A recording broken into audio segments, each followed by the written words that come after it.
श्री राधे राधे। मैं उत्तम नीतियों के कुछ कथाओं को जो वेदों में वर्णित है या उपनिषदों में जो प्रसंगों के माध्यम से प्रस्तुत किया गया है उसके विषय में आप लोगों को सुनाऊंगा। आज पर निंदा कभी न करें इस विषय में चर्चा करेंगे। किसी की स्वल्प निंदा भी नहीं करनी चाहिए। स्वल्प निंदा भी पतन का कारण बनता है। यदि कहीं आपका निंदा का स्वभाव बन गया, दूसरे की निंदा में आपको रस मिलने लग गया, आनंद आने लग गया, तो समझ लीजिए कि यह लोक तो खराब हुआ, यह लोक तो बिगड़ा ही बिगड़ा, परलोक भी आपका बिगड़ गया। इसलिए निंदा कर्म अत्यंत नीच कर्म है। दूसरे की निंदा करना मतलब मृत्यु को वर्ण करने के समान हो जाता है। निंदा करने वाले के स्वभाव में अन्य सभी दोष स्वतः आ जाते हैं। वह चोरी, हिंसा, अनीति सभी दुष्कर्मों में प्रवृत्त होने लग जाता है, केवल और केवल निंदा के कारण। ऋग्वेद ने भी हमें निर्देश दिया है कि कभी भी किसी की स्वल्प निंदा भी नहीं करनी चाहिए। अगर हम थोड़ी सी भी किसी की निंदा करते हैं तो भी वह भयानक होता है। इसी नीति वचन को बल नाम का एक असुर है, उसके माध्यम से ऋग्वेद में समझाया गया है।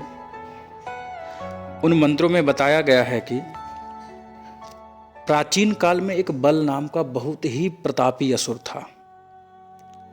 अपने आसुरी स्वभाव के कारण वह सदा दूसरों की निंदा करता रहता था। दूसरों के गुणों में भी दोष देखना उसकी बुद्धि हो गई थी। छिद्रान्वेषण की भयानक प्रवृत्ति, असुर तो था ही, ऊपर से अधमासुर हो गया। अधम प्रवृत्ति उसकी होती चली गई।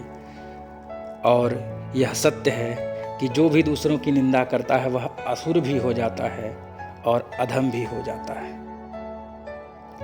ऐसा स्वभाव औरों की तो बात ही छोड़ो, संतों का और देवों का भी निंदा करता था, उनसे असूया भाव रखता था।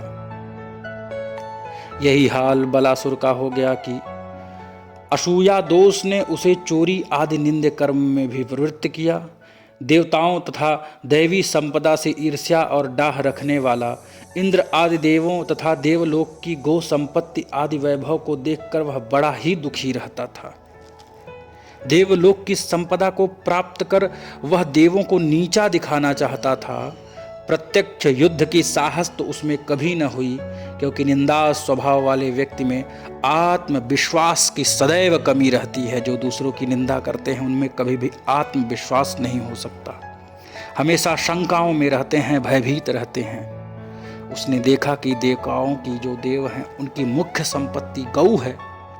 गौओं का हरण करूंगा तो उनकी संपत्ति का हरण हो जाएगा। और परिणाम ऐसा हुआ कि उसने देवताओं की गौओं का अपहरण कर लिया, एक पर्वत की गुफा में ले जाकर के छिपा दिया। इंद्र को यह बात जब पता चला तो उन्होंने अपने गुरुजी बृहस्पति जी के पास जाकर के परामर्श लिया।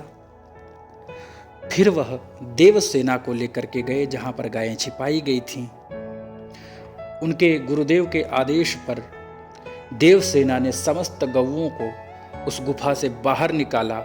इंद्र ने अपने वज्र से बलासुर का वध कर दिया।